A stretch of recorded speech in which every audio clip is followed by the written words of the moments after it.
Welcome back everybody, this is part 2, the final episode taking a look at the beginning of Dark Souls 3. If you haven't seen the first part where I explained everything, this is footage I recorded at a preview event in London and I had some audio problems, so unfortunately there is no in-game sound. Now, last time Vordt of the Boreal Valley defeated me because I found him with no Estus. But this time I'm much more prepared, I've got all my Estus ready to go, and I played very aggressively. I think I was too defensive in my first try. I focused on using my most powerful attacks first, which being a Pyromancer is obviously my fireballs. This fight right now is essentially fire versus ice. I gotta say, out of all the attacks this second boss has, it was this one that scared me the most. It just goes crazy and charges up and down the room. It seemed like you had to have perfect roll timings to avoid that. But anyway, on this attempt I was successful and I defeated the frozen ice night dog thing. Once that's over, a bonfire appears for you to light and then the big doors swing open, revealing another area hidden in a valley. If you remember the NPC from the cathedral earlier, she gave us a banner to hold up at this spot, and that's exactly what we do in this cutscene.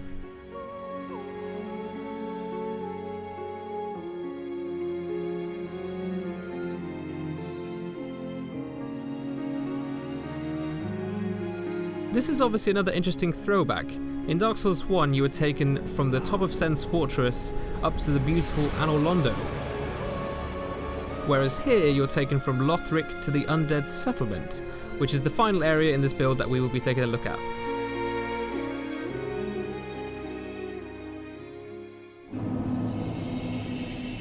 So we walk down these stairs down to a lower level, and some enemy opens the gate in front of us and sets their dogs loose. I tried to save the passive hollows or whatever they are that were standing around, but they all died. So sad. Interesting to see how we have that enemy versus enemy conflict going on. I quite like that actually. It makes me feel like there's events taking place in the world that I'm not a part of, which just makes it seem more realistic. Back down at the end of that road is a huge collection of figures that we saw in the opening cutscene, the ones that seem to be pilgrims on a journey of some kind. One of them speaks to us, Yoel of Londor, and honestly this interaction was freaking sad. He says that he failed to die as was ordained. So two things. Firstly, I guess the implication is that all the other pilgrims around him are dead, and secondly, what kind of pilgrimage involves heading towards certain death? I reckon this will be quite an interesting piece of the puzzle to figure out in the full game. Now we're going to head back through the gate where the dogs came from and into a portion of the game which I felt had the most similarities to Bloodborne. I think it's the enemies themselves, that these ones are quite tall and thin. This first one is holding some kind of cleaver. And then the general environment itself just has a few Bloodborne vibes. Alright, so this is really the start of the undead settlement, this bonfire right here. This area is just flipping humongous. There is a lot of stuff and branching pathways and loads of NPCs that I didn't find because I ran out of time. I didn't realize until afterwards, but actually I missed so much content, mainly in this area actually. We had 3 hours and that just wasn't quite enough for me to find everything, especially because the boss of this area took up a lot of my time. This next death was probably the most embarrassing. I got baited into a corner by an item, only to be completely wrecked by these horrible little golems with wizard hats. Trust me, they are so annoying. Such a rookie mistake though. By the way, as you may have noticed, the speed of Dark Souls 3 has been slowed down a little bit from the network tests in terms of how fast you could move, because a lot of people felt that it was way too quick. It also seems that there is no more mid-rolling speed. There's a fast roll, like what I'm using right now, and after a certain point, when you get too heavy, you will fat roll. But there doesn't seem to be an in-between state anymore, which is something I thought was quite interesting. And another thing to note is that rolling into certain enemies like these guys right here does stagger them, which made it easier to speedrun through parts of the level because you could sort of just hit them out your way and carry on running. These idiots are a lot harder to run past though. Oh, for goodness sake. I don't know about you, but I was kind of amazed at how detailed this particular area was. Really intricate routes over the floor. Everything seems quite makeshift in terms of the buildings and rugged, you know. I will say, even though I loved Dark Souls 2, the areas did not have this kind of detail. A lot of areas just used repeating textures for the ground, for example. I'm not trying to bash on Dark Souls 2, because that's been done to death, but I'm just saying it helps me to appreciate this kind of level design more when you compare it like that. And here we have another one of those annoying little enemies. They are so sneaky, you really gotta watch out for them. And this one has a pretty big sword and hits like half my health with one attack. On the plus side, it dropped the Flamberge, which I'm going to test out the moveset a little bit here, including the weapon arts. This weapon has shown up in previous games, but the moveset's a little bit different here. Seems like a good moveset though, quite similar to a standard greatsword. But yeah, I didn't have the stats to wield it properly, so I just went back to my hand axe for now. Okay, so this next bit is so dumb on my part. I'm just going to let you watch it. This is what happens when you try and speedrun things. Now, take a look at this bad boy. A new hex? It has definitely been confirmed that there will be hexes in Dark Souls 3, and it seems like that homing black mass of bees or flies might be one of them. I'm pretty sure I heard somewhere that we'd be able to use that spell as well, which is quite cool. I like the design of it. Also down that path we find someone with a table on their back.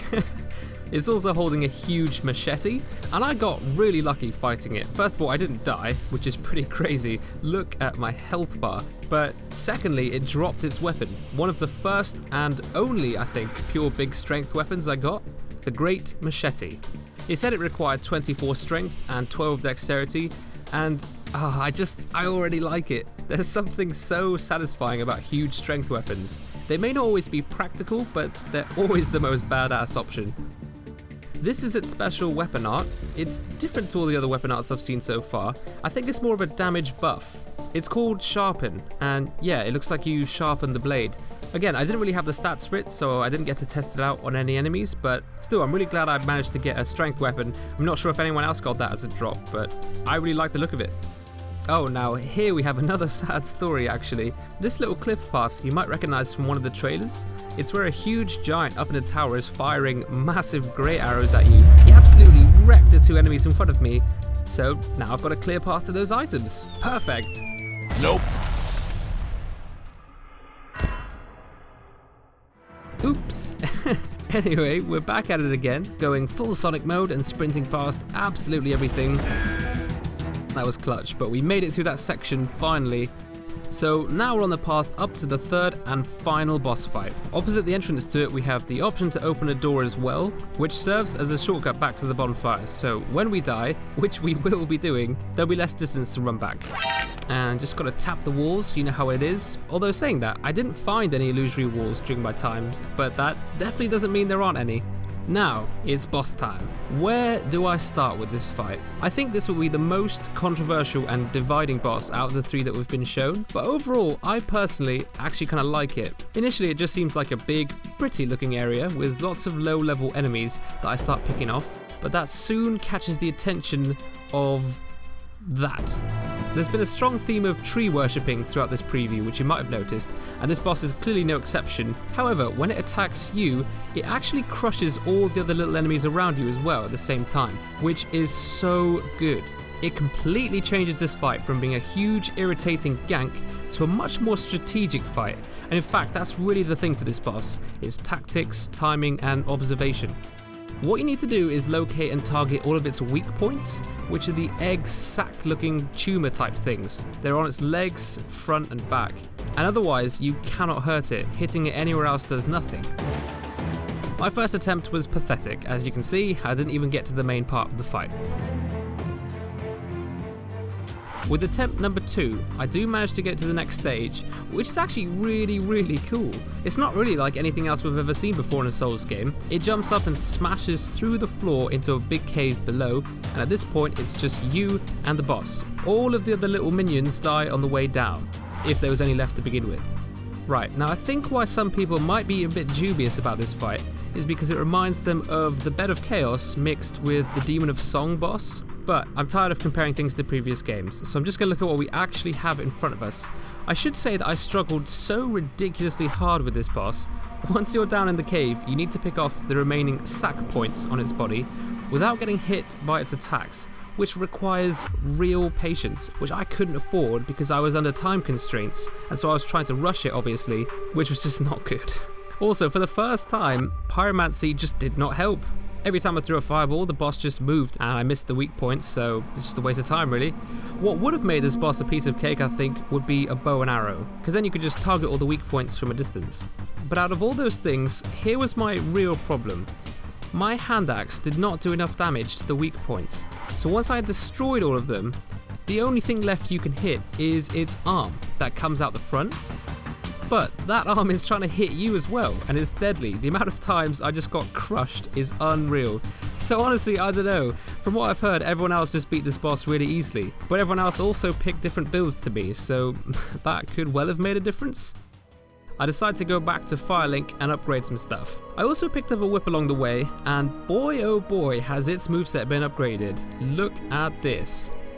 It seemed like it might have some very decent range, plus its special arts are probably the wildest attack I've seen yet. What I also did while I was here is give myself 4 normal yellow Estus, because I didn't need the blue Ashen type for this boss since Pyromancy wasn't really helping me. You're probably wondering right now whether I actually beat the boss before the time ran out. Well, I actually died to it around 10 times, believe it or not. I know. Everyone has that one boss that just gets into their head, okay? Leave me alone. Don't hurt my feelings, please. But if you take a look at most of the deaths though, I almost always die when I have got it to a tiny piece of health left. I could get it to that stage easily by destroying all of its egg sacs. But when they're all gone, or it seems like they're all gone, like I couldn't find any more egg sacs to destroy when it got to that stage, you have to go for the vulnerable arm, which comes out the front, and its attacks are just too quick, so I always ended up dying. That being said, I have heard there is a very easy way to beat him, and I didn't know about it, so shout out to Silvermont, but apparently you can bait an attack where he actually stands up and falls over, allowing you to just beat him up safely without him being able to attack back. I wish I knew that at the time. But anyway, yes, I actually did end up beating him with 5 minutes of the event left. I couldn't even make this up. The Namco Bandai employee even came over and said that this had to be my last attempt. You can imagine the pressure, it was unreal. And this kill actually confused me a bit because for some reason this time there was enough egg sacs to last me until the end, as you can see. So now I'm not sure if my previous attempts were just me not looking carefully enough at his body for the egg sacs. I don't know. But regardless, there was a lot of cheering at that point. I know a couple of journalists next to me were pretty excited, which was cool. And yeah, that's about that. Got the soul of the rotted Greatwood, transposing kill, which I don't know what that is, a homeward bone, a war god wooden shield, and a bonfire. What more could you need?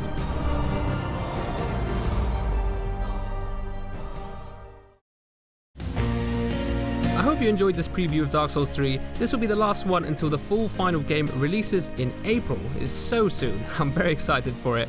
Once again, I apologise for the lack of in-game sound. I definitely learnt my lesson with that, and it shouldn't happen again.